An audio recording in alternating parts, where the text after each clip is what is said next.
মাননীয় মুখ্যমন্ত্রী বাংলা এবং বাঙালিদের তাদের রুচিকে অন্তর্জলির যাত্রায় পাঠিয়ে আজকে এখন বাঙালিদের জন্য কান্না গাইছে।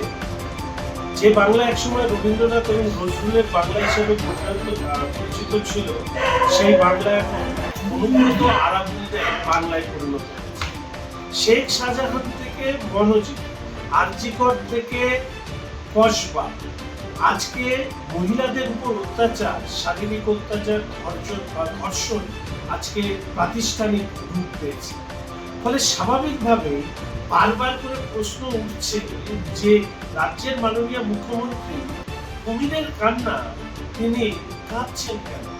গিরগিটিও হয়তো লজ্জা পেয়ে যাবে মুখ্যমন্ত্রীর ভাষ্যের পরিবর্তন দেখতে। বাংলাদেশি অনুপ্রবেশকারী এবং রোহিঙ্গা তাদেরকে বাঁচাতে গিয়ে যিনি বাঙালির অস্মিতার কথা তুলছেন, আসলে তিনি ইতিমধ্যেই প্রমাণ করেছেন এই রাজ্য ভারতবর্ষের মধ্যে একমাত্র রাজ্য যেখানে তৃণমূল কংগ্রেসের নির্বাচিত জনপ্রতিনিধিরা ভুয়ো পরিচয়পত্র বানিয়ে অনুপ্রবেশকারী এবং রোহিঙ্গাদের ভারতীয় নাগরিকত্ব, ভোটার লিস্টে নাম তোলা, ভারতীয় পরিচয়পত্র ইত্যাদি বানাতে সহযোগিতা করে যাচ্ছে। আসলে মাননীয় মুখ্যমন্ত্রী হচ্ছে অনুপ্রবেশকারী এবং রোহিঙ্গাদের বন্ধু।